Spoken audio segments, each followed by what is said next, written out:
Alex a toujours aimé les animaux. Comme une naturaliste, elle les classait, apprenant à reconnaître leurs différences et leurs points communs. Un zèbre sans rayures était un cheval, et un cheval avec un long cou, une girafe. À l'arrivée au CP, elle découvrit une autre jungle foisonnante et compliquée, peuplée de centaines d'animaux étranges. Les lettres, les syllabes, les consonnes, les accents, qui avaient chacun une forme, un son. Cette jungle bruyante changeait tout le temps. Il y avait des lettres qui se ressemblaient beaucoup et d'autres pas du tout. Les B avec leurs boucles vers la droite et leurs pieds vers le haut, les Q avec leurs boucles vers la gauche et leurs pieds vers le bas, les H qui faisaient un petit pont à la fin, les K presque pareils mais avec une boucle en plus.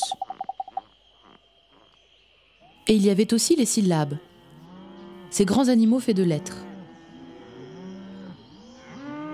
Certaines produisaient exactement le même bruit. Un feu par-ci, un feu par-là, ou encore ce feu-là. Puis, il y avait ceux qui faisaient presque les mêmes sons. Les lait et les laits, mais qui ne se dessinaient pas pareil, à cause de leur chapeau. En plus, ces syllabes s'associaient pour devenir des mots.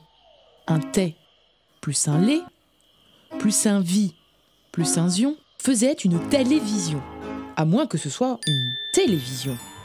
Enfin, Alex aimait la regarder. C'était beaucoup plus facile que les livres. Heureusement, il y avait une reine de la jungle. C'était la maîtresse. Elle connaissait tous les animaux et leurs bruits. Elle expliquait à tout le monde comment s'y repérer. La plupart de ses camarades commençaient à bien lire les sons et même à les écrire. Mais pour Alex, c'était plus dur.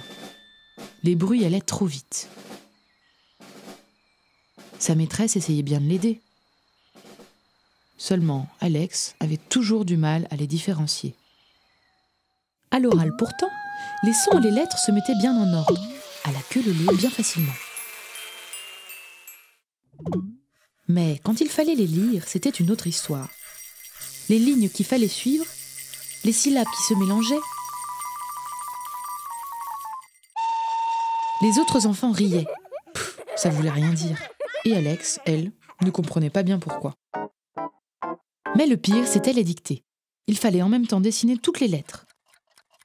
Savoir quel bruit s'écrivait comment, où s'arrêtait un mot, repérer les lettres muettes, tout écouter en écrivant, réfléchir si c'était bien écrit, puis aller très vite, parce qu'une nouvelle phrase arrivait. Bref, elle était perdue. Et un mot qui était mal écrit avait une faute d'orthographe, soit un -1, et 20-1 devenait un 0. C'est ainsi qu'Alex apprit la soustraction et les nombres négatifs avant tout le monde, parce que les chiffres, eux, ne lui mentaient pas. Alors la décision fut prise avec ses parents et la maîtresse. Il fallait dresser toutes ces lettres et tous ces sons.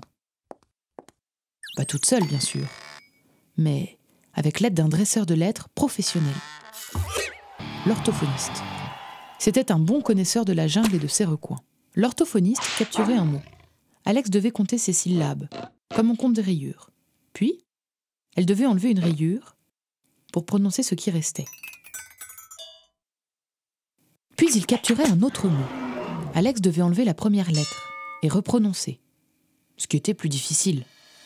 Mais elle comprit que le cra contenait 2 sons au lieu d'un, le cr et le ra. Tout cela lui demandait beaucoup de concentration et d'effort. Mais petit à petit, cette jungle hostile devint plus familière. Elle put observer de plus près la dangereuse famille des feux. Même si, quand elle était fatiguée, elle pouvait encore la confondre avec la paisible famille des vœux.